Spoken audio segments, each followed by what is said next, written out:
새날이 밝았습니다. 우리 삶에 새 일을 행하실 주님을 기대하며 말씀 앞에 잠잠히 나아가겠습니다. 오늘 우리가 함께 읽고 묵상할 말씀은 에스겔서 28장 1절에서 19절입니다.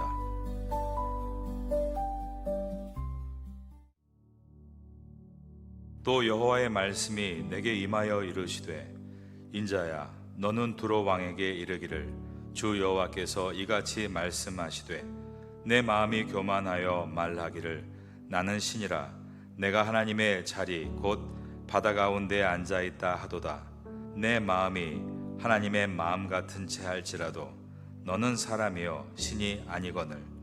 내가 다니엘보다 지혜로워서 은밀한 것을 깨닫지 못할 것이 없다 하고, 내 지혜와 총명으로 재물을 얻으며 금과 은을 곳간에 저축하였으며, 내 큰 지혜와 내 무역으로 재물을 더하고 그 재물로 말미암아 내 마음이 교만하였도다. 그러므로 주 여호와께서 이같이 말씀하셨느니라. 내 마음이 하나님의 마음 같은 채 하였으니, 그런즉 내가 이방인 곧 여러 나라의 강포한 자를 거느리고 와서 너를 치리니, 그들이 칼을 빼어 내 지혜의 아름다운 것을 치며 내 영화를 더럽히며, 또 너를 구덩이에 빠뜨려서 너를 바다 가운데에서 죽임을 당한 자의 죽음같이 바다 가운데에서 죽게 할지라. 내가 너를 죽이는 자 앞에서도 내가 하나님이라고 말하겠느냐? 너를 치는 자들 앞에서 사람일 뿐이요 신이 아니라. 내가 이방인의 손에서 죽기를 할례받지 않은 자의 죽음같이 하리니 내가 말하였음이니라. 주 여호와의 말씀이니라 하셨다 하라. 여호와의 말씀이 또 내게 임하여 이르시되, 인자야, 두로 왕을 위하여 슬픈 노래를 지어 그에게 이르기를, 주 여호와의 말씀에 너는 완전한 도장이었고 지혜가 충족하며 온전히 아름다웠도다. 내가 옛적에 하나님의 동산 에덴에 있어서 각종 보석 곧 홍보석과 황보석과 금강석과 황옥과 홍마노와 창옥과 청보석과 남보석과 홍옥과 황금으로 단장하였으며, 내가 지음을 받던 날에 너를 위하여 소고와 비파가 준비되었도다. 너는 기름 부음을 받고 지키는 그룹이여, 내가 너를 세우매 내가 하나님의 성산에 있어서 불타는 돌들 사이에 왕래하였도다. 내가 지음을 받던 날로부터 내 모든 길에 완전하더니 마침내 내게서 불의가 드러났도다. 내 무역이 많으므로 내 가운데에 강포가 가득하여 내가 범죄하였도다. 너 지키는 그룹아, 그러므로 내가 너를 더럽게 여겨 하나님의 산에서 쫓아냈고 불타는 돌들 사이에서 멸하였도다. 내가 아름다움으로 마음이 교만하였으며 내가 영화로움으로 내 지혜를 더럽혔으며, 내가 너를 땅에 던져 왕들 앞에 두어 그들의 구경거리가 되게 하였도다. 내가 죄악이 많고 무역이 불의함으로 내 모든 성소를 더럽혔으며, 내가 내 가운데에서 불을 내어 너를 사르게 하고 너를 보고 있는 모든 자 앞에서 너를 땅 위에 재가 되게 하였도다. 만민 중에 너를 아는 자가 너로 말미암아 다 놀랄 것이며, 내가 공포의 대상이 되고 내가 영원히 다시 잊지 못하리로다 하셨다 하라.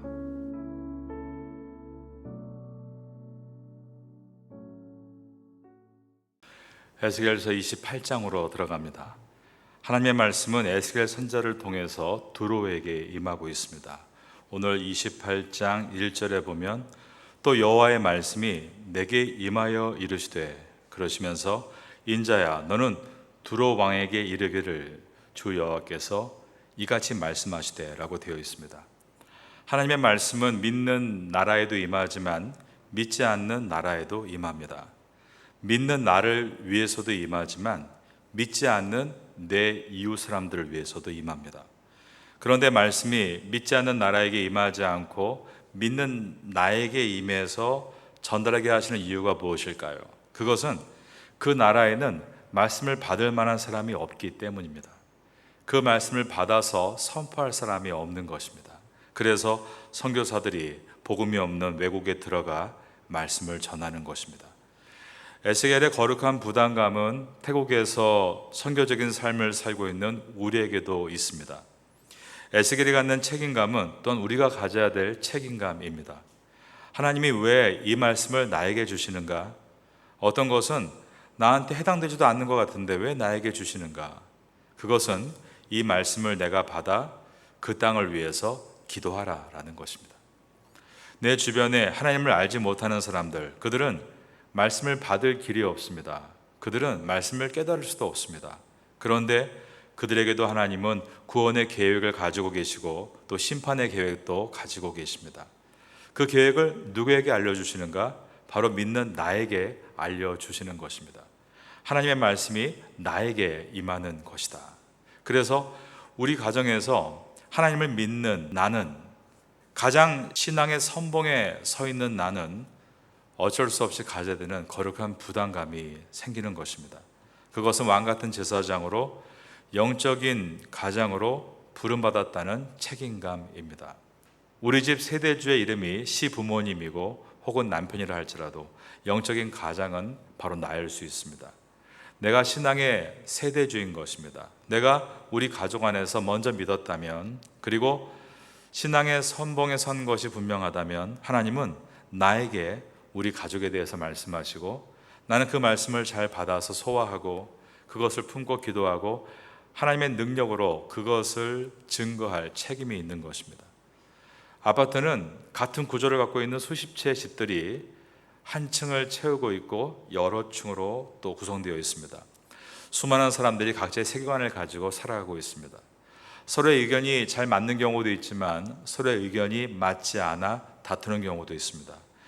그럴 때 하나님께서 그들을 그렇게 모이게 하신 이유와 계획이 있으실 겁니다. 하나님의 비전이 있으신 것입니다. 이 비전을 하나님은 모르는 사람에게 말씀하지 않으시고 그 안에서 하나님을 믿고 하나님을 아는 사람에게 말씀해 주십니다. 내가 이들을 이렇게 상작하게 모이도록 한 이유가 있다. 이들에게 비전이 있다. 그 비전을 그 안에 살고 있는 믿는 성도가 하나님으로부터 받는 것입니다. 마찬가지입니다. 내가 이곳 파타야에서 그 암흑의 공장을 세우고 또 그 암흑의 쇼핑센터를 만들고 교민들을 우리가 만나고 있을 때 하나님께서 말씀하십니다. 내가 이곳에 디아스포라를 모은 이유가 있다. 그 비전을 믿는 우리에게 말씀하시는 것입니다. 그 비전을 대표로 받은 나는 어떻게 해야 됩니까? 그 비전을 받았기에 기도를 시작하는 것입니다. 내가 사장이 아니어도 오너가 아니어도 괜찮습니다. 그 말씀을 품고 기도하는 나는 우리 공장에, 우리 회사에, 우리의 마을에 바로 하나님의 영적 제사장, 세대주입니다. 우리 회사에, 우리 가정에 어떤 큰 일이 일어났을 때 사람들이 생각할 때는 이건 정말 운이 없다라고 생각할 수 있지만 믿는 우리는 이것은 하나님의 섭리로서 이러한 위원을 가장한 필연이 이제 시작이 됐다라고 바라볼 수 있는 것은 우리가 그것을 위해서 계속 기도해 왔기 때문입니다. 하지만 우리가 깨어있지 못하고 기도하지 않았다면 그런 문제가 터졌을 때 똑같이 우리도 왜 우리에게 이렇게 불행한 일이 벌어지는가, 운이 없다라고 말할 것입니다. 그러나 우리는 모든 사건과 현상에 대해서 운이라고 말하지 않고 주님의 뜻이라고 말하는 사람들인 것입니다. 하나님의 계획이 성취되고 있는 것이고 우리가 깨어서 파수꾼과 같이 기도했기 때문에 이 일이 일어나고 있다는 것을 볼 수 있는 사람은 오직 그 안에 들어가서 그분의 말씀을 받아 깨어 기도하는 사람입니다. 그래서 기도는 우리의 숙명이라고도 말할 수 있겠습니다. 기도하는 것은 바꿔 말하면 하나님의 뜻에 동참하고 있다는 것입니다. 기도할 때 하나님의 뜻이 강력하게 내 심령에 임하죠. 그러므로 하나님의 뜻이 나의 심령을 굴복시킨 상태가 됩니다. 그 결과 내 생각과 태도가 하나님께서 말씀하시는 뜻대로 걸어 나가게 되는데 바로 그때부터 사람들은 그렇게 말합니다. 저 사람 바뀌었다. 주변 사람들은 와, 저 사람은 성격을 보면 저럴 사람이 아닌데, 지금까지 살아온 이력을 보면 저렇게 행동할 사람이 아닌데 왜 저렇게 변하고 있을까? 내가 보기에 파타야에서 가장 흥미진진한 것은 저 사람의 변화에 있다, 이런 말을 듣게 될 것입니다. 왜냐하면 나는 못하는 것을 저 사람이 하고 있는 것인데 또한 그의 마음속에 어쩌면 나도 변화될 수 있지 않을까, 그런 기대감을 주기 때문입니다. 바로 이것이 복음으로 그 땅을 살아내는 것이고 기도하는 사람의 모습이고 그의 선한 영향력이 뻗쳐지는 모습입니다. 하나님은 우리가 변화되고 새로워지는 것을 통해서 주변 사람들을 변화시켜 나아가십니다. 이 원리는 초대교회 때부터 그러했습니다. 여러분, 초대교회 성도들이 그 땅에서 열심히 거리 전도를 하지 않는 것을 아십니까? 왜냐하면 로마 정부의 금지 명령 때문에 그렇게 할 수 있는 상황이 결코 아니었다는 것입니다. 그런데 초대교회 성도들은 그 땅에서 길에서 전도하지 못했지만 그 땅에서 기독교인의 삶을 살아냈습니다. 그러자 사람들이 계속해서 궁금해한 것입니다. 어떻게 저렇게 변화될 수 있을까? 우리 로마에서 가장 궁금한 것은 저 사람의 변화다. 그 마음속에는 나도 변화될 수 있지 않을까? 그러면서 사람들이 로마에서 기하급수적으로 예수님을 영접하게 되었습니다. 우리의 삶이 그런 복음을 살아내는 삶이 될 때 바로 그것이 놀라운 은혜가 된다는 것을 우리가 보게 되는 것입니다. 오늘 이 두로에 대한 말씀을 지금 에스겔 선지자가 받고 있습니다. 그러면 어떻게 됩니까? 두로를 위해서 기도해야 하는 것입니다. 두로를 묵상하면서 우리는 파테아 땅에 우리 교민들과 우리 주변의 이웃들의 가정과 또 우리나라에서 온 기업들과 사업들 또한 상업을 위해서 우리가 떠오르는 대로 기도해야 하는 것입니다. 오늘 28장은 특별히 두로의 왕에 대한 이야기입니다. 왜냐하면 이 왕은 개인이 아니죠. 왕은 통치자의 정신이고, 그래서 왕을 하나님께서 심판하신다는 말은 두로를 심판하신다라는 뜻입니다. 그 나라의 모든 정신이 왕의 통치에 걸려 있습니다. 그러므로 왕의 통치는 그 나라의 세계관과 가치관을 보여줍니다. 그것이 악할 때 하나님은 그 나라를 심판하신다라고 말씀하고 있습니다. 우리가 그래서요 항상 깨어 기도할 게 정치인들을 위해서 기도해야 되는 이유가 여기에 있습니다. 우리가 보통 이런 말 많이 합니다. 정치의 환멸을 느낀다. 어떻게 저렇게 거짓말을 하느냐? 뻔뻔할 수 있느냐? 저거는 일반적인 사람보다도 못하다. 그러나 그렇다고 해서 우리가 기독교인이 정치인들을 외면해서는 결코 안 됩니다. 왜냐하면 하나님의 섭리 가운데 세워진 사람인 것을 우리가 부정할 수 없기 때문입니다. 이것은 로마 시대 때부터 그랬습니다. 바울이 볼 때 네로 황제는 자기를 핍박하는 사람이었지만 그의 서신서에는 그 황제를 위해 기도하라라고 되어 있습니다. 하나님께서 온 지구의 역사의 주관자로서 그 왕들을 세우기도 하시고 뽑아내기도 하신다는 것을 고백한 것입니다. 그래서 우리는 항상 기도할 때에 특별히 먼저 어디서부터 기도하느냐? 항상 우리가 서 있는 땅부터 기도합니다. 그러니까 우리가 기도할 대상은 첫 번째는 한국이 아니라 태국입니다. 두 번째, 무엇을 위해 기도하느냐? 태국의 정치를 위해서 기도해야 됩니다. 하나님, 이 땅에 불의가 사라지고 공의가 세워지게 하옵소서. 또한 경제가 깨끗해지게 하옵소서. 기도해야 합니다. 어두운 돈이 들어오지 않고 정직한 돈으로 경제가 돌아가는 나라가 되게 하소서. 그리고 교육을 위해서 기도합니다. 이와 같이 국가의 행정을 위해서 우리가 기도하는 것은 굉장히 중요합니다. 그리고 나서 이 땅의 영혼들을 위해서 기도합니다. 그런 다음에 우리 민족, 디아스포라로서 우리 대한민국을 위해서 또한 기도합니다. 마찬가지입니다. 대한민국의 위정자들을 위해서, 정치인들을 위해서 기도하고, 경제를 위해서 기도하고, 또한 산업 전반을 위해서 중보하고, 우리 대한민국의 영혼들을 위해서, 아직 주를 믿지 않는 잃어버린 영혼들을 위해서 기도하는 것입니다. 오늘 본문은 이 두로 왕이 하나님의 심판을 받는다라는 메시지인데, 이 당시에 두로란 나라는 이스라엘에 비하면 엄청나게 발전한 나라였습니다. 그런데 그 나라를 위해서 이 망한 나라의 에스겔이 기도하라고 말씀하고 있고, 또한 심지어 그 나라를 향해서, 왕을 향해서 멸망할 것이다 라고 선포하라라고 말을 하고 있습니다. 이것이 가능한 일입니까? 그런데 하나님은 항상 이렇게 믿는 사람들을 통해서 하나님의 뜻을 전달하라고 말씀하고 있는 것입니다. 우리 한번 28장 1절을 읽어보겠습니다. 또 여호와의 말씀이 내게 임하여 이르시되, 여호와의 말씀이 또 임하고 있습니다. 여러분, 하나님 말씀은 언제까지 임합니까? 이루어질 때까지 임합니다. 우리가 깨달을 때까지 임합니다. 계속해서 임합니다. 하나님은 여기서 우리 깨닫는 것이 있는데 적당하게 하는 법이 없으시다는 것입니다. 하나님은 두로가 온전히 하나님의 말씀을 깨달아서 하나님 앞에 나올 때까지 포기하지 않으셨습니다. 바꿔 말하면 하나님은 모든 민족과 열방에 대해서 오늘도 끊임없이 말씀하신다는 것입니다. 하나님은 또한 우리 개인에게도 계속해서 말씀하십니다. 오늘 새벽에도 우리에게 말씀하십니다. 왜 말씀하십니까? 나를 사랑하시기 때문이죠. 내가 바뀔 수 있는 근거가 오직 하나님 말씀밖에 없기 때문입니다. 우리는 압니다. 사람은 정말 안 변한다는 것을요. 아무리 누가 버려도 사람은 절대 바뀌지 않습니다. 깨달아도 그때뿐입니다. 그런데 놀라운 것은 아무리 완강해도요, 하나님의 때에 하나님 말씀이 임하면 사람은 바뀝니다. 그 은혜가 이 파타야 땅에 필요한 것입니다. 그 하나님의 말씀이 사람을 변화시키는 것입니다. 또 여호와의 말씀이 내게 임하여 이르시되, 그 다음에 하나님께서 뭐라고 말씀하셨는가? 2절을 봅니다. 인자야, 너는 두로 왕에게 이르기를, 주 여호와께서 이같이 말씀하시되, 내 마음이 교만하여 말하기를, 나는 신이라 내가 하나님의 자리 곧 바다 가운데에 앉아있다 하도다. 내 마음이 하나님의 마음 같은 채 할지라도 너는 사람이요 신이 아니거늘. 그 당시에 두로 왕은 에트바알 3세입니다. 예전에 아합 왕 때 아합 왕의 유명한 악질 왕비가 있었죠. 바로 우리가 알고 있는 이세벨입니다. 이 이세벨은 두로 위에 있는 시돈에서 온 공주입니다. 이세벨의 아버지가 에트바알 1세였고, 에트바알, 바알이 악한 신의 이름 아닙니까?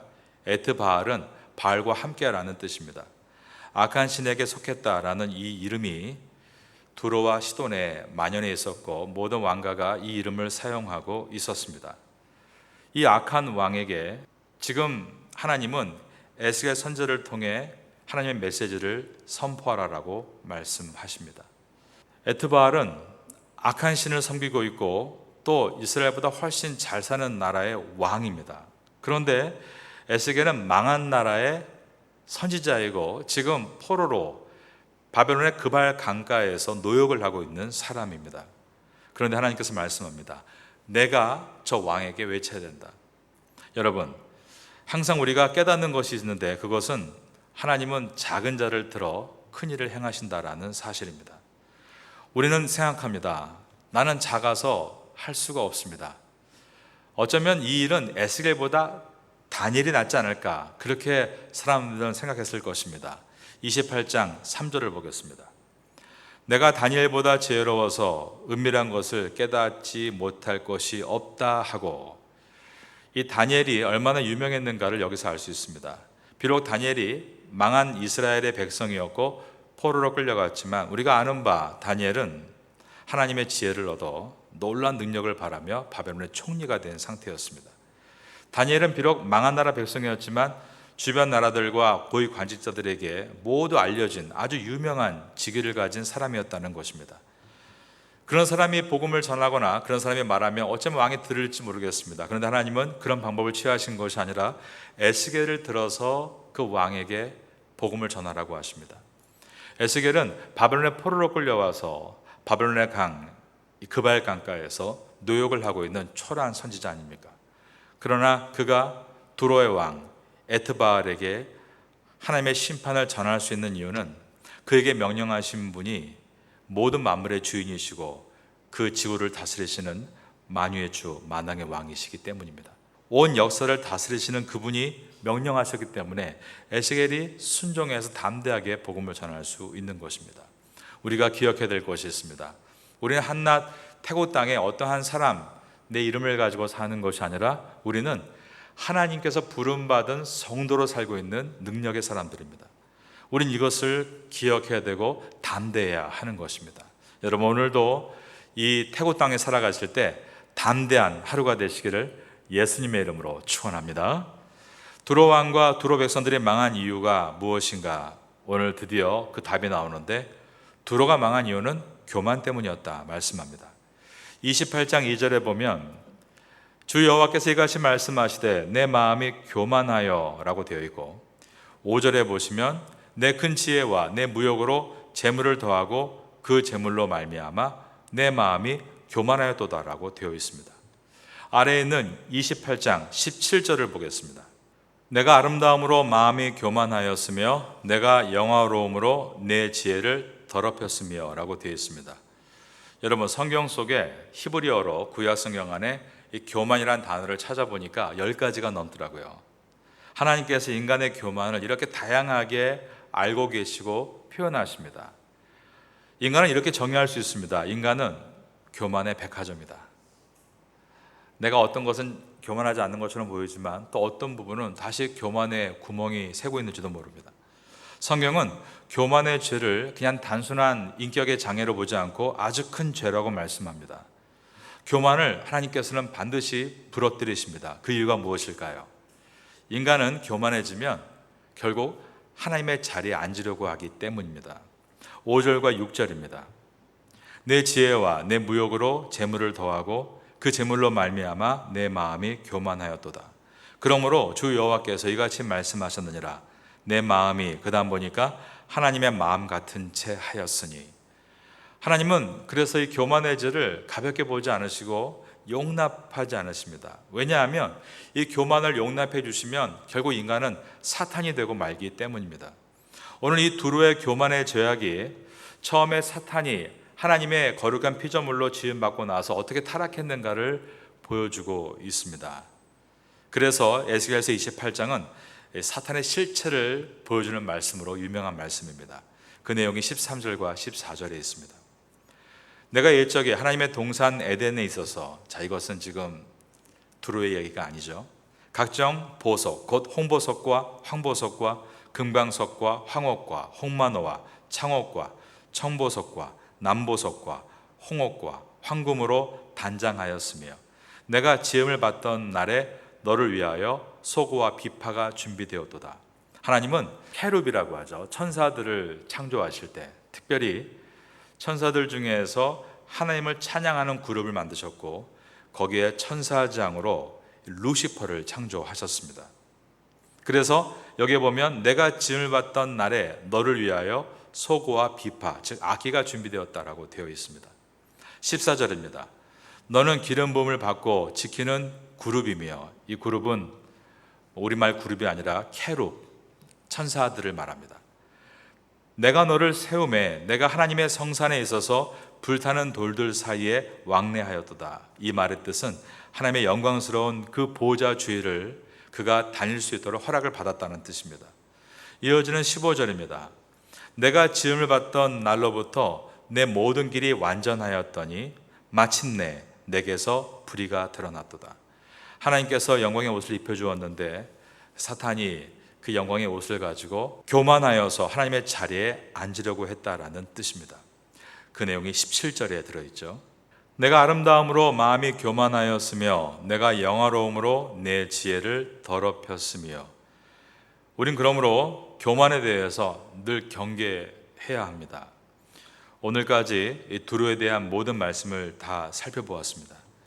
나의 아름다움과 나의 번영이 나를 교만으로 이끌 수 있다는 것을 두루를 통해서 깨닫습니다. 우린 그러므로 우리 자신을 평안할 때든 고난이 있을 때든 주님 말씀 앞에서 계속 다듬어 가야 합니다. 이런 경우도 있습니다. 내가 너무 고난이 심하고 또 그 고난 안에 있으니까 고난이 없는 사람들을 내가 폄하하거나 또 가볍게 말하는 경우가 있습니다. 넌 그것도 모른다. 그것도 교만이죠. 각자의 무게는 다 다를 뿐 누구에게나 고통은 있는 것입니다.